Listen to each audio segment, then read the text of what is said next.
Namaskar, Om Shakti Hrim Namah Shivaya, Om Namo Narayanaya. The Shiva Purana, Ramakrishna and the other sages. There were many sages who lived in forest named Naimisharanya. One day these sages accosted Ramakrishna and said, Ramakrishna, you are blessed, you have taught us a lot, but we are still not satisfied. You have had the fortune of studying under Veda, and there is nothing that you do not know, past, present or future. Tell us about Shiva. We don't know very much about Shiva. Ramakrishna replied, I will relate to you that which you want to know, and I am not going to make anything up. Many years ago, the sages Narada had wanted to find out about Shiva from his father Brahma. Whatever Brahma had instructed his son, I am going to relate you. At the beginning of creation, there was nothing in the universe. The universe was not there either. It was only the Brahman, which was everywhere. The Brahman was neither hot nor cold, neither cheek nor chin. It had no beginning and no end. There was water everywhere. Lord Vishnu manifested himself in his great form and slept on the water. While Vishnu was sleeping, a lotus flower sprouted from his navel. It had many petals, its stem shone like 1,000 suns. From the cells of the lotus Brahma was born. He began to wonder. There seems to be nothing around except for this lotus. I'm who I am. Where did I come from? What I'm supposed to do? Whose son I am? Who made me? Brahma thought he might find the answer to this question if he explored the lotus a bit. Perhaps he ought to try and find the center of the lotus. Brahma descended down the stem of the lotus and wandered around for 100 years. But he could not find the flower's center. He then decided he might as well to go back to the cell from where he had been born. But despite wandering around the stem for another 100 years, Brahma could not find the cell. By then he was so tired that he gave up and rested. Suddenly he heard the words, Brahma performed tapasya, meditation. Brahma meditated for 12 years. When the 12 years were over, the four-armed Vishnu appeared before Brahma. In the four hands Vishnu held a shankha, conch shell, a chakra, a bladed discus, a gate, mace, and a padma, lotus. Brahma did not know who this person was, and he asked, Who are you? Vishnu did not directly answer the question. Instead he replied, Son, the great Lord Vishnu has created you. What are you to call me a son? Demanded Brahma. Can't you recognize me? Came the reply. I am Vishnu. It is from my body that you have been created. But Brahma was not convinced. He began to fight with Vishnu. While they were thus engaged in fighting, a shining linga, Shiva's image, arrived on the skin. It seemed to have no beginning or end. Vishnu said, Brahma, let us stop fighting. There is a third being here now. What on earth is this linga? And where did it come from? Let us try and find out what this is. You adopt the form of a swan, Hamsa, and go up. I shall adopt the form of the bow, Varaha, and go down. Let us try and find the extremities of the linga. Brahma agreed. He became a wild swan and flew up. Vishnu became a wild bow and went down. They looked for 4,000 years, but could not find the end of the linga. So they returned to where they had started off from and began to pray. They prayed for 100 years. After the 100 years were over, the sound of Om, Aum, was heard, and a big being with a 5 faces and 10 arms appeared before them. This was Mahadeva or Sadashiva. Vishnu said, It is good that Brahma and I have been fighting. It is because of our fight that you arrived. Shiva replied, we are all three parts of the same entity and have been divided into three. Brahma is the creator, Vishnu is the preserver, and I'm the destroyer. There is another being named Rudra who will be born from my body. But Rudra and I are really one and the same. Let Brahma create now. Shiva disappeared and Brahma and Vishnu gave up their forms of a swan and a bow. There was water everywhere. In the water Vishnu created a huge egg, Anda. He then himself entered the egg in his huge form. Meanwhile Brahma started to pray. From the powers of his meditation he created several sages, Rishi, Kardama, Daksha and Marichi were among them. Marichi's son was Kashyapa. Daksha had 60 daughters and 13 of them were married to Kashyapa. The children of Kashyapa and these daughters become Adityas, gods, Daityas, demons, Danavs, demons, trees, birds, snakes, mountains and creepers. Thus was the world populated. A being named Rudra, who was none other than Shiva himself, was also born from Brahma. Rudra lived on Mount Kailasa. Daksha's daughter Sati was married to Rudra. But Daksha and Rudra did not like each other. Daksha arranged a yajna, sacrifice, and he did not invite Rudra to attend this sacrifice. Also Sati was not invited either. She went to attend the ceremony, but Daksha insulted her so much that Sati gave up her life in protest. This so angered Rudra that he sent his companions to destroy the sacrifice, disrupt the ceremony and kill all the gods who had gone to attend it. Thus was done, but Rudra was subsequently pacified and brought the dead gods back to life. The sacrifice was completed. Sati herself was reborn as a daughter of the mountain Himalaya and his wife Menaka. She was known as Parvati and she was again married to Rudra or Shiva. There was an Asura demon named Taraka. Tara's son was Taraka. Taraka wished to defeat the god.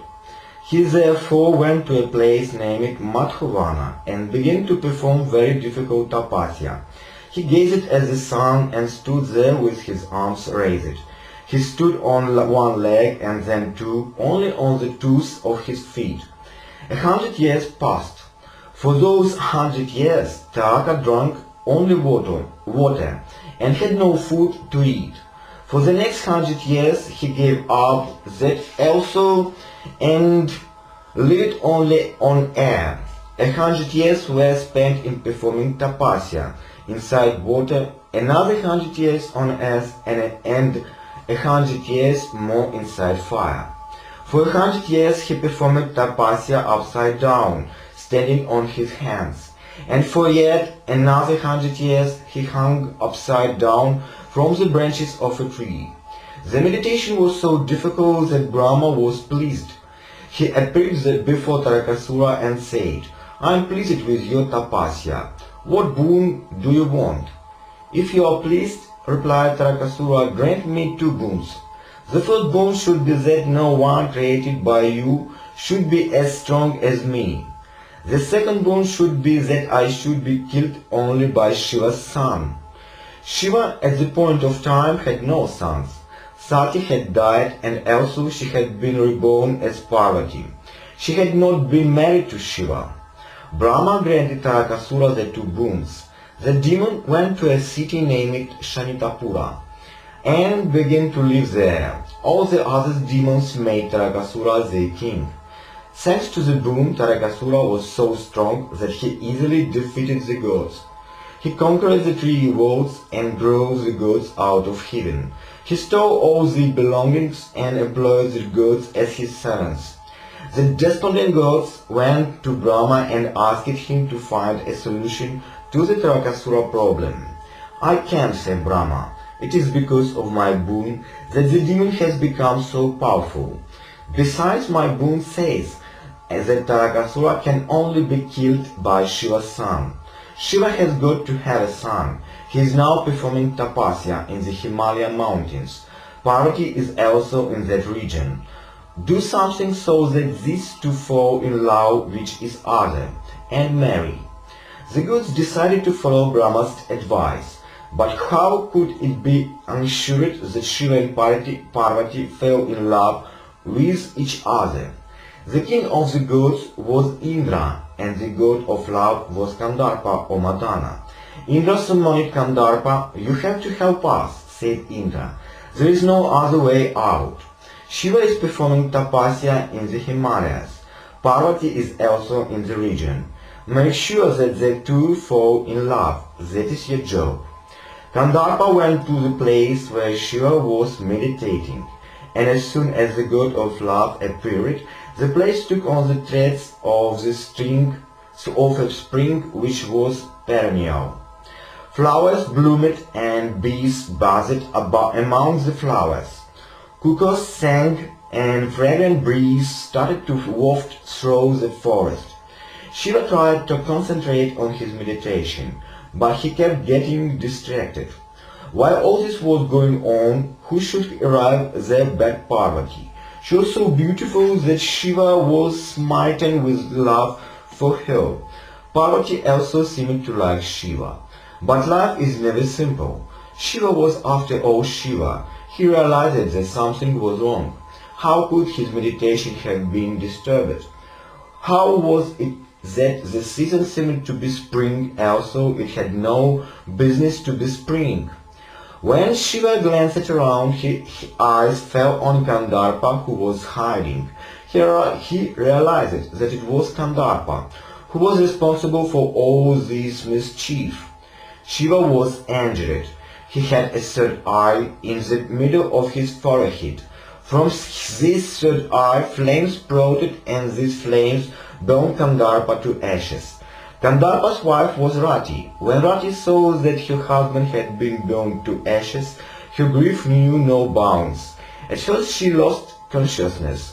When she recovered, she lamented, "Woe is me! What is going to happen to me?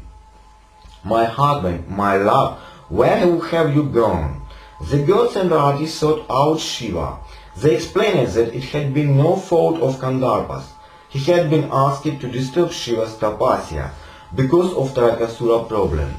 What would happen to Rati now? Shiva replied, "That was happening, that happened. Nothing can be done about Kandarpa now. He will eventually be born in the city of Dwaraka as Krishna's son Pradyumna.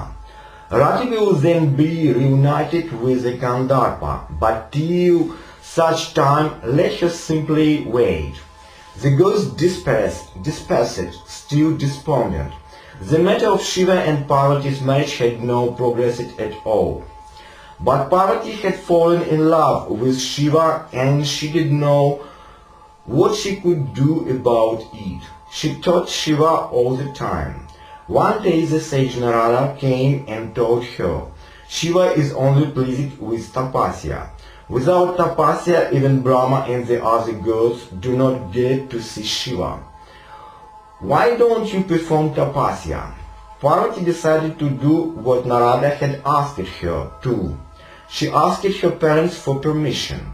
Her father agreed with alacrity. Also, her mother, Menaka, was not at all keen that Parvati should perform difficult tapasya. She too eventually agreed. Parvati gave up her jewelry and handsome clothes. She wore deer skin instead. There is a peak in the Himalayas known as Gauri Shikhara. It is there that Parvati went for her tapasya. The meditation was very difficult. During the monsoon, Parvati meditated while seated on the ground. In the winter she meditated under the water. Wild beasts dared not harm her. All the gods and sages assembled to see the wonderful tapasya. The gods and the sages also began to pray to Shiva. "Lord, can you see that Parvati is performing difficult tapasya?" they asked. "No one has meditated like this before. No one will meditate like this in the future. Please, grant her what she wants. Shiva adopted the form of an old Brahmana. Parvati welcomed the old man and worshipped him with flowers and fruits. Why are you meditating? Asked the Brahmana. What is it that you want? I wish to have Shiva as a husband, replied Parvati. You are indeed stupid, said the Brahmana.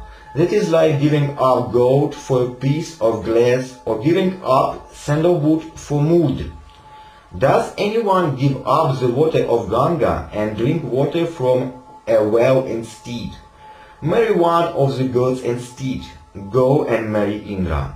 Shiva is a stupid fellow. He has 3 eyes and 5 faces. His hair is matted and his body is smeared with ashes. He wears snakes and garland. He is always accompanied by ghosts. He has no clothes and no wealth. No one knows who his parents are. He lives in the forest and his throat is blue with poison. I think you are making a big mistake. Forget about Shiva and don't waste your life. The Brahmana's words angered Parvati. It is you who are stupid, she said. You don't know anything about Shiva. He is a lot of everything. You have insulted Shiva and cursed I that I made the mistake of worshipping you. You are again going to say something nasty about Shiva. But before you can do that, let me go away. I shall not stay to hear Shiva insulted. As Parvati was about to depart, Shiva adopted his own form and said, Where are you going? I am so that you were praying for me. You can't forsake me now. I am not going to let you go. Ask for a boon. Please marry me according to the prescribed rites, replied Parvati. Shiva agreed and Parvati returned home. Shiva called the 7 great sages, Saptarishi, and asked them to go to Himalaya as his messengers. The message was that he wished to marry Himalaya's daughter Parvati. Himalaya was delighted to see the sages and even more delighted to learn that Shiva wanted to marry Parvati. A date was fixed for the marriage. The day of the marriage dawned. Gandharvas, singers of heaven, sang and Apsaras, dancers of heaven, danced. All the gods came to Kailasha to accompany Shiva on the procession. Himalaya had also got ready. He had built many gates in front of his house and had placed flags on them. The beauty of Himalaya's residence at the time is impossible to describe. When the procession arrived at the residence, Parvati's mother Menaka rushed out. Let me see Shiva, she exclaimed. Let me see my son-in-law. My daughter Parvati has performed tapasya to obtain Shiva as a husband. He must be exceedingly handsome. The first person Menaka saw was Vishvavasu, the king of the Gandharvas. Vishvavasu was very handsome, and at first Menaka thought that this was Shiva. But when she was told that it was only a singer who entertained Shiva, she thought that Shiva would be more handsome. Then her eyes fell on the handsome Kubera, the god of wealth, and she thought that this had to be Shiva. Kubera was more attractive than Vishvavasu, but Menaka was told that this was not Shiva either. Then came Varuna, more attractive than Kubera, but that was not Menaka's son-in-law. Nor was he son-in-law the great god Yama, handsomer than Varuna. The handsome gods Indra, Surya and Chandra passed by. But Narada told Menaka that these were not Shiva, they were simply Shiva's servants. Menaka's joy knew no bounds. If this were the servant, what was the master going to be like? She mistook Brahma, Vishnu and Brihaspati for Shiva, and each time Narada told her that she was wrong. Where then was Shiva? Finally Shiva came and Narada pointed him out to Menaka. At the sight of her son-in-law, Menaka fell unconsciousness. Shiva was surrounded by ghosts on all sides. Their faces were fierce, their complexion were dark, and they made a tremendous racket. Shiva himself rode a bow. He had 3 eyes, 5 faces and 10 arms. He was smeared with ashes, and the moon adorned his forehead. He was dressed in a tiger's skin, and a garland of skulls hung around his neck. No wonder Menaka fainted. When she recovered, she began to lament. She scolded Himalaya, Narada and Parvati for her misfortune. Brahma, the other gods, and the sages tried to pacify Menaka, but to no avail. I will not permit my daughter to be married to Shiva, Menaka said. I will give her poison instead. I will throw her into a well and kill her. I will chop her up into pieces with a weapon. I will hurl her into the sea. I will kill myself. I will get Parvati married to someone else, not to Shiva. Parvati resolved, I shall not marry anyone other than Shiva. Is a jackal a fit replacement for a lion? Vishnu then tried to pacify Menaka, but this did not succeed either. Finally Narada asked Shiva to display his beautiful form, and Shiva obliged.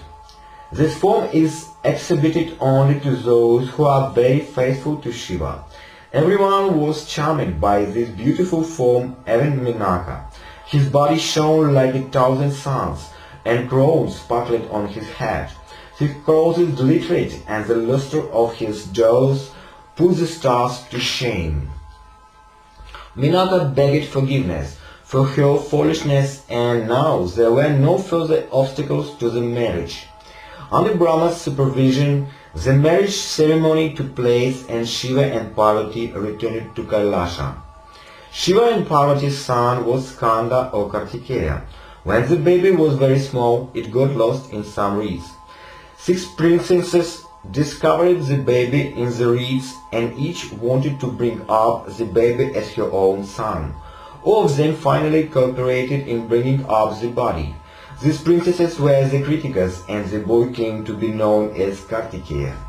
The gods got to know from Narada that Kartikeya had been brought up by the Kritikas. They came and appointed Kartikeya the general. The army of gods then invaded Rakasura's city, Shanitapura. A terrible fight raged for 10 days. The gods completely decimated the demons, and Kartikeya killed Tarakasura. After the victory celebration were over, Kartikeya was restored to his parents. Tarakasura had 3 sons named Vidya and Mali, Taraksha and Viryavana. These 3 began to perform tapasya. For 100 years they meditated standing only one leg. For 1,000 more years they lived on air and meditated. They stood on their heads and meditated in this posture. For yet another 1,000 years, Brahma was pleased at this difficult tapasya. He appeared before them and said, "What boon do you want?" "Make us immortal," answered Tarakasura's sons. "I can't make you immortal," replied Brahma. "I don't have the power. Ask for something else instead." "Very well then," said Vidyanmali, Taraksha and Viryavana, "grant us the following. Let 3 forts be made.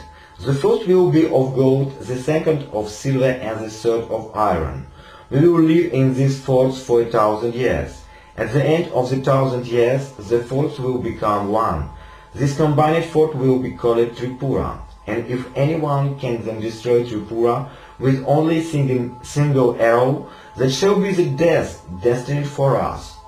Thus raised the unusual boon Brahma granted. There was a Danava demon named Maya, who was very good at building work. Brahma asked him to build the forts. The golden fort was built in heaven, the silver one in the sky, and the iron on the earth. Taraksha got the golden fort, Viryavana the silver one, and Vidyanmali the iron one. Each of the forts was as big as a city and had many palaces and vimanas, space vehicles inside. The demons populated the 3 forts and began to flourish. The gods did not like this at all. They first went to Brahma, but Brahma said that he could not help them. After all, the demons had got Tripura thanks to his boon. The gods then went to Shiva for help. But Shiva said the demons were doing nothing wrong. As long as that was the case, he did not see why the gods were so bothered. The gods then went to Vishnu. Vishnu's suggestion was as follows. If the problem was that the demons were doing nothing wrong, the solution was to pursue them to become sinners. Out of his powers, Vishnu created a man. This man's head was shaven, his clothes were faded, and he carried a wooden water pot in his hands. He covered his mouth with a piece of cloth and approached Vishnu. "What are my orders?" he asked Vishnu. "Let me explain to you why you have been created," replied Vishnu. "I will teach you a religion that is completely against the Vedas. You will then get the impression that there is no Svarga heaven and no Naraka hell, and that both heaven and hell are on earth. You will not believe that the rewards and punishments for deeds committed on earth are meted out after death. Go to Tripura and teach the demons this religion, which will be called Jainism. Make sure that they are dislodged from the righteous path.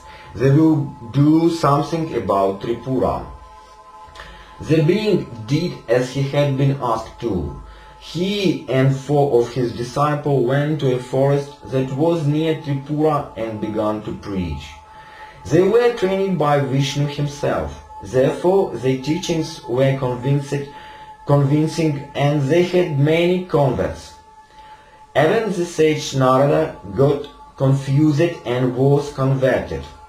In fact, it was Narada who carried news of this wonderful new religion to King Vidyunmani. He said, "There is a wonderful new teacher with a wonderful new religion. I have never had anything like this before. I have got converted." Since the great sage Narada had got converted, Vidyunmani also accepted the new religion. In the due course, so did Taraksha and Viryavana. The demons gave up revering the Vedas. They stopped worshipping Shiva's linga. Vishnu and the other gods then went to Shiva and began to pray to him. When Shiva appeared, they told him that the demons had now become evil and should be destroyed. They had even stopped worshipping Shiva's linga. Shiva agreed to destroy Tripura. Vishvakarma was the architect of the gods. Shiva called Vishvakarma and asked him to make a suitable chariot, bow and arrow. The chariot was made entirely out of gold.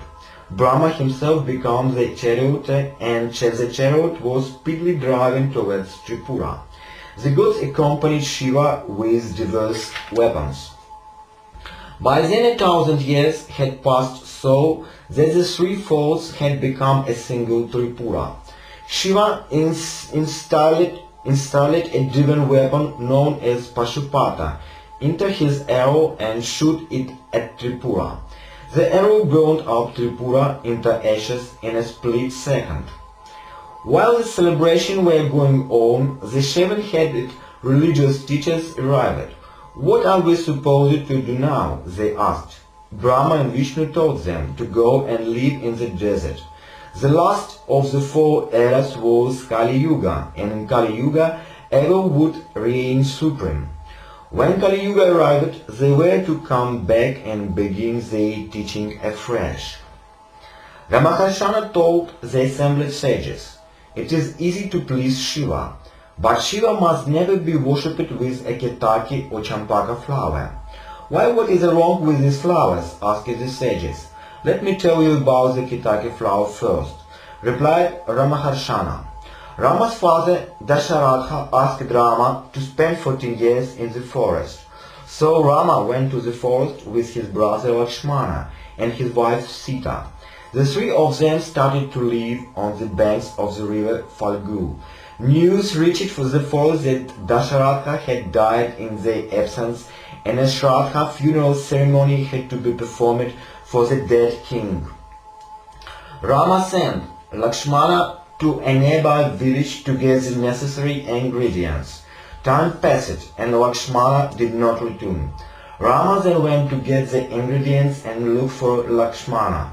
for Rama too did not return. He was almost noon and the ceremony had to be performed before noon. In desperation, Sita decided to perform the ceremony herself.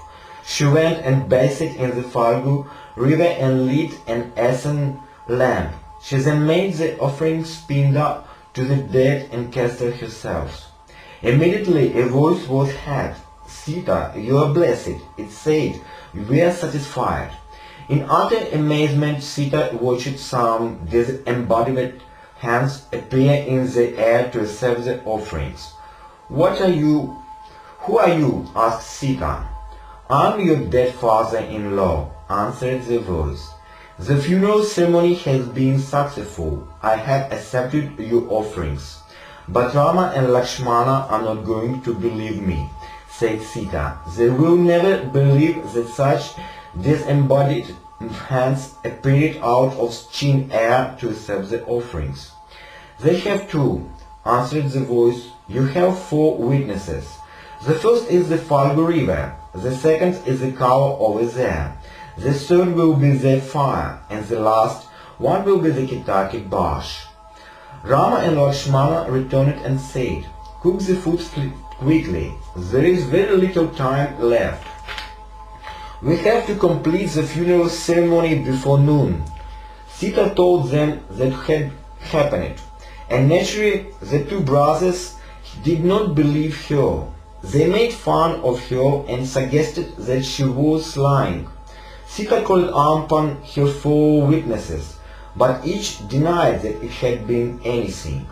Without arguing any further, Sita cooked the food and Rama made offering to his ancestors. A voice was then heard from the sky. Why are you calling us again? It said. Sita has already satisfied us. I refuse to believe that, said Rama. Indeed, it is true, retorted the voice. Ask the sun god. The sun god confirmed that everything had happened just as Sita had said it had. Rama and Lakshmana were ashamed that they had doubted Sita, and were also impressed with the power of her virtue. But Sita cursed the 4 false witnesses. She cursed the Falgu river that it would henceforth only flower underground. She cursed the Ketaki flower that it would never be accepted by Shiva as an offering. She cursed the cow that its mouth would henceforth become impure. It had after all lied with its mouth. The hand section of the cow would however continue to be pure. And finally, Sita cursed the fire that it would consume everything indiscriminately. That is the reason why Ketaki flower must never be used to worship Shiva. Nor must a Champaka flower be used. In the land of Gokarna there was a temple dedicated to Shiva. Narada decided that he would go and visit the temple. On the way he saw a flowering Champaka tree and stopped to admire it. A Brahmana came there to pluck flowers from the tree. But seeing that Narada was there, the Brahmana refrained from plucking any flower. Where are you going? Asked Narada. The Brahmana lied and replied, to beg some alms. Narada went to the temple. Meanwhile the Brahmana plucked flowers from the Champaka tree and placed them in a basket that he covered up well. Narada met the Brahmana again on his way back from the temple. Where are you going now? He asked the Brahmana. The Brahmana lied again. Home, he said. I could not get any alms. Narada's suspicions were aroused. He went to the Champaka tree and asked it, has the Brahmana plucked any flowers? What Brahmana? Replied the tree. I don't know of any Brahmana. No one has plucked any flowers. Narada went back to the temple and discovered fresh Champaka flowers lying there on the top of the Shiva Linga. There was another devotee praying there. Narada asked him, do you know who came to worship with these Champaka flowers? Yes, I do, replied the devotee. It is an evil Brahmana. He worships Shiva every day with Champaka flowers. Thanks to Shiva's blessing, he has completely brainwashed the king and has secretly been stealing the king's wealth. He also oppresses other Brahmanas. Narada asked Shiva, "Why do you encourage such evil?" "I am helpless," replied Shiva. "I cannot resist it if someone worships me with champaka flowers." Just then a Brahmana woman came running with her tail of wool. Her husband was crippled, but they had managed to get some money from the king so that their daughter could be married. They had also received a cow from the king. But the evil Brahmana was claiming that half of whatever they had received was his. It was due to his good offices that the king had been so generous. He was saying, the evil Brahmana had already appropriated half of the money, but how was a cow to be divided? Narada then decided that something needed to be done about the champaka tree and the evil Brahmana. Apart from everything else, the champaka tree was a liar. Narada cursed the champaka tree that its flowers would never be accepted by Shiva as an offering. He cursed the evil Brahmana that he would be born as a Rakshasa demon named Viratha. But the Brahmana had been a devotee of Shiva, so the curse was qualified by the stipulation that Viratha would be killed by Rama and would then again become a Brahmana. The door to Parvati palace was guarded by two Shiva companions, Nandi and Pringe. But Parvati's companions, Jaya and Vijaya, did not like this at all. They thought that there should be a god who would be answerable to Parvati rather than to Shiva. It was Parvati's palace, not Shiva's. Moreover, Shiva was in the habit of walking in awkward moments, and Nandi and Pringe never stopped Shiva. Jaya and Vijaya asked Parvati to do something about this. Parvati took some clay out of a pond and fashioned the clay into a very handsome son. She dressed the son in beautiful clothes and jewelry. He was named Ganesha. Parvati told Ganesha, "You are my son. Stand at the gate and do not allow anyone to enter." Ganesha picked up a rod and began his duty as sentry. Parvati went to have a bath. Soon Shiva turned up with his companions. "Where are you going?" asked Ganesha. "You cannot pass. My mother is having her bath." "I am a Shiva," answered Shiva. "Who is Shiva?" retorted Ganesha.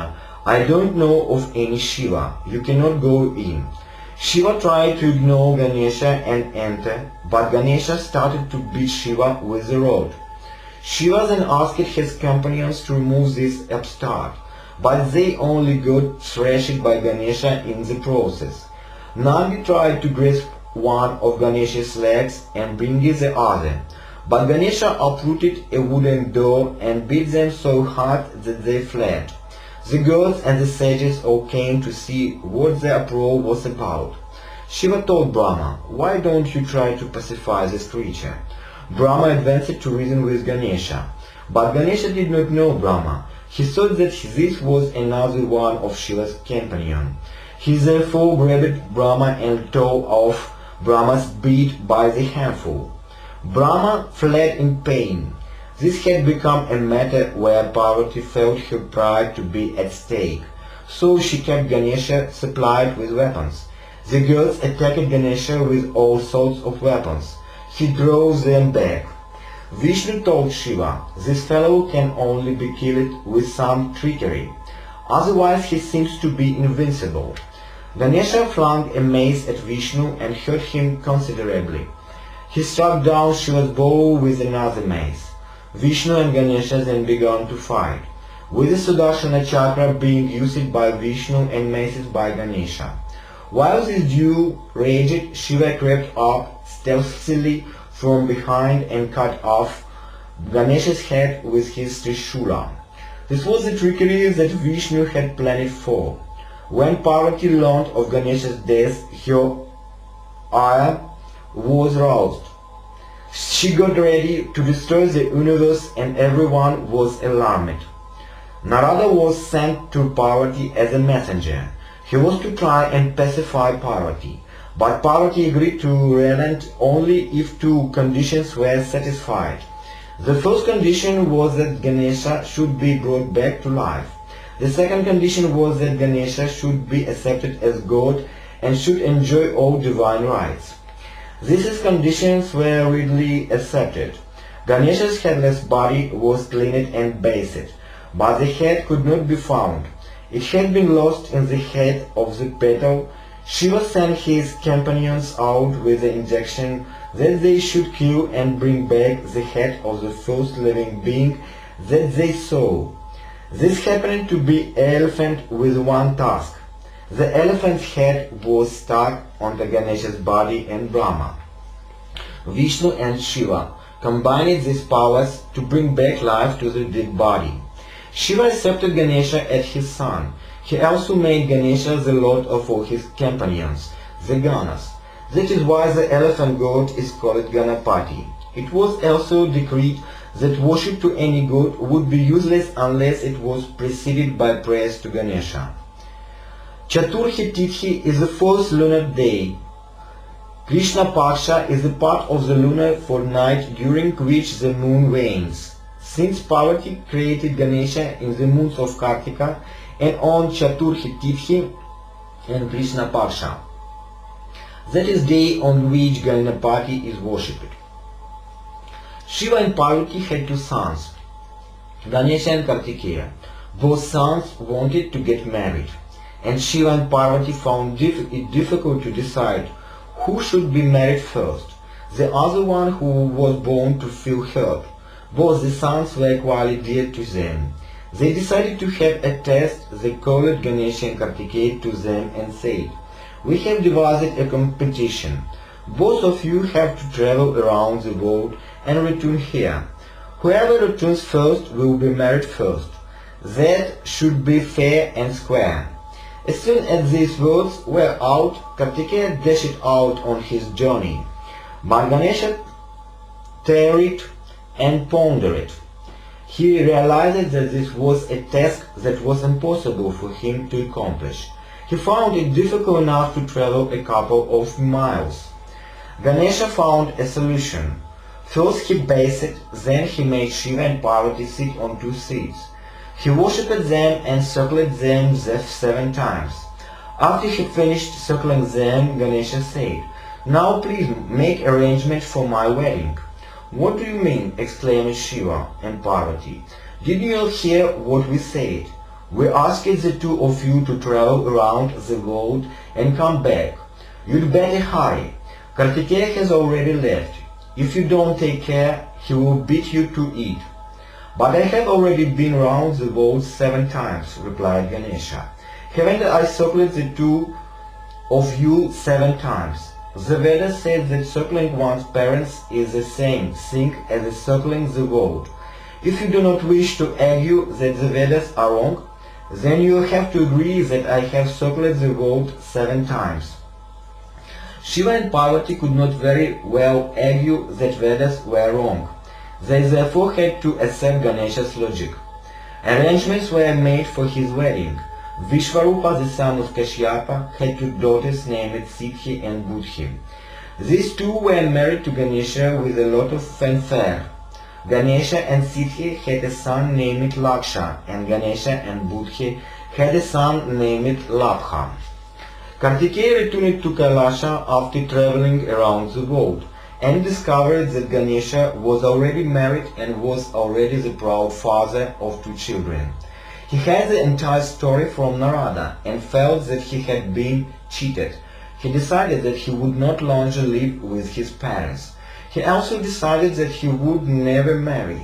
That is the reason why Kartikeya is called Kumara, someone who is not married.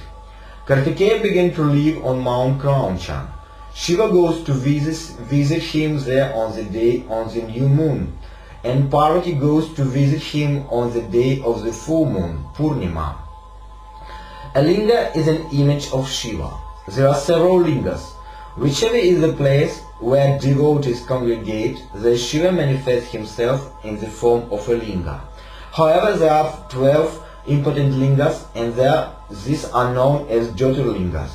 These 12 Jyotirlingas are Samanatha, Mallikarjuna, Mahakala, Omkara, Kedara, Bhimashankara, Vishwanatha, Triambaka, Vaidyanatha, Nagesha, Rameshwara, and Guhnesha. A tirtha is place of pilgrimage. As a tirtha named Nandikeshwara, there is famous Shiva Linga. In a city named Karnaki, there used to live a Brahmana. He left his 2 sons with his wife and went to visit the city Varanasi. It was then learned that the Brahmana had died in Varanasi. His widow brought up her son and eventually married them off. She became old and it was time for her to die. But death would not come. It seemed to the sons that their mother was hankering after something and would not die until her wish had been satisfied. Mother, they asked, what is that you want? I have always wanted to visit the tirtha of Varanasi, the mother replied. But now I am going to die without ever visiting the place. Promise me that when I am dead, you will take my ashes to Varanasi and throw them into the river Ganga there. He will, said the son, you can die in peace. The mother died and the son performed her funeral ceremony. Then the eldest son, Suvali, set out for Varanasi with his mother's ashes. The way was long and he stopped to rest and spent the night in a Brahmana's house. A cow was tied in front of the house and it was time for milking. Suvali saw that when the Brahmana tried to milk the calf would not permit the milking and kicked the Brahmana. The Brahmana then hit the calf with a stick. The Brahmana went away after this milking. But Suvali was still there and he had the cow tell her calf, I am distressed that a Brahmana struck you. Tomorrow I am going to go the Brahmana's son to death. Next day the Brahmana's son came to do the milking. The cow gored him with her horns so that he died. But this means that the cow had committed the sin of killing of a Brahmana. Immediately because of this sin, the white cow turned completely black. The cow left the house. Suvali followed amazing at this strange sight. The cow went to the banks of the river Narmada, to the place named Nandikeshwara. She bathed in the river and became white once again. This means that the sin of killing a Brahmana had been completely washed away. Suvali marveled at this and realized what a powerful tirtha Nandikeshwara was. He was about to leave for Varanasi after bathing in the river himself, when he was accosted by a beautiful woman. Where are you going, Suvali? asked the woman. Throw your mother's ashes in the river. Here, this is far greater tirtha than Varanasi. Who are you? asked Suvali. I am the river Ganga, came the reply. The woman vanished and Suvali did as he had been bidden. As soon as he had done this, his dead mother appeared in the sky and told him that she was immensely gratified. She would now go straight to heaven. Nandikeshwara is wonderful tirtha because a Brahmana woman named Rishika had early performed very difficult tapasya there to please Shiva. There was a forest named Kamada. It did not rain there for 100 years. The leaves dried up and the dwellers of the forest started to suffer. The sage Atri decided that he would meditate to try and bring the rains. Atri's wife was Anasuya, and she thought that she might as well perform tapasya together with her husband. Both of them started to pray to Shiva, and it was very difficult to decide whose tapasya was the more difficult. 54 years passed and they meditated without eating or drinking anything. Atri's meditation was finally over and he felt thirsty. He therefore asked his wife to go and fetch some water so that he might quench his thirst. While Anasuya was going to fetch the water, the river Ganga appeared before her. I am pleased with your tapasya, said Ganga. What boon do you desire? "If you are pleased with me," replied Anasuya, "please make a pond here and fill the pond with your water." Ganga obliged. Anasuya filled her water pot from the pond and brought the water to her husband. Atri drank the water and found that it was far tastier than the water they were used to. When he asked Anasuya why this so, she told him what had happened. Both husband and wife came back to the pond. They asked Ganga to stay on in the pond. Anasuya had earned a lot of punya thanks to her tapasya. Ganga agreed to stay on provided Anasuya handed over to Ganga whatever punya she had acquired in 1 year of tapasya. This condition Anasuya agreed to. Meanwhile, Shiva appeared and offered to grant Anasuya a boon. Anasuya desired the boon that Shiva would always be present in the forest. Shiva consented. The second place is known as Atrishvara Tirtha. 27 of Daksha's daughters were married to the moon god Chandra. One of these wives was named Rohini, and Chandra loved Rohini more than he loved the other wife. The other wives felt neglected and they complained to their father. Daksha repeatedly wanted his son-in-law to devote himself equally to all 27 wives, but Chandra was in no mood to listen. Daksha thereupon cursed Chandra that he would gradually fade away. Chandra did not know what to do. He went and sought advice from Brahma, and Brahma told him that the only recourse to pray to Shiva. Chandra went to Prabhasa Tirtha and made a linga on the banks of the river Saraswati. He prayed to Shiva for 6 months. At the end of the tapasya, Shiva appeared before Chandra and offered to grant him a boon. Chandra explained what the problem was. "Well," said Shiva, "Daksha's curse cannot be entirely ignored. Let us have a compromise. During the Krishna Paksha you will wane, and during Shukla Paksha you will wax. That should satisfy everybody." Chandra was delighted. The linga to which Chandra prayed is Samanatha, the first of the Jyotirlingas. Shiva is always present at the Tirtha. What about the second Jyotirlinga, Mallikarjuna? You already know that Kartikeya felt cheated when Ganesha got married. He decided that he would not live with Shiva and Parvati any longer, and began to live on the mountain Krauncha. Parvati was miserable that her son had left her. She sent girls, sages, Gandharvas and Apsaras to bring her son back. But Kartikeya would not return. Shiva and Parvati then went to visit Kartikeya themselves, but Kartikeya would not let them get too close. Shiva and Parvati started to live at a place that was about 6 miles away from where their son was living. They are always there so as to be near their son. This place is known as Mallikarjuna. The third of the Jyotirlingas is Mahakala. The city of Avanti is one of the banks of the river Kshipra. A Brahmana named Vedapriya used to live in the city of Avanti. He used to worship Shiva every day, and he had brought up his 4 sons to do the same.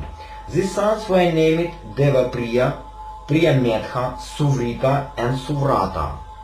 Not very far away, on a hill named Ratnamala, there used to live an asura named Dushana.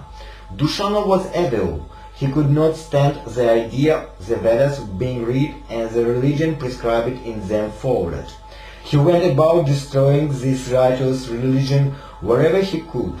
Dushana got to know that in the city of Avanti there lived 4 Brahmanas who followed the righteous religion and worshipped Shiva. These were Devapriya, Priyametha, Suvrita and Suvrata.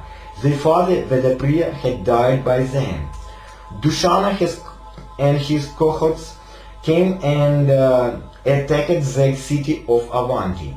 They threatened to kill the 4 Brahmanas, but the brothers were not at all perturbed. They continued to pray to Shiva. They bowed in obeisance before the linga. Suddenly, a tremendous sound was heard and a pit appeared in the ground in front of the linga. Shiva himself appeared in this pit. Dushana was burnt into ashes from the force of Shiva's role, and Shiva put all of Dushana's soldiers to flight. The Brahmanas prayed that Shiva might always be present at the place, and the Shiva agreed. This is the place that is known as Mahakala. The first of the Jyotirlingas is Omkara. Narada had once gone on a visit to the mountain Vindhya.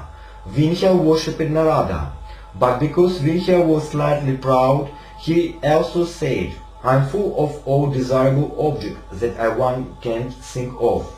"Perhaps," replied Narada, "but Mount Shumel is superior to you, because the gods are always there." Vindhya decided to become a choir of Shumel. He began to pray to Shiva. For 6 months he prayed.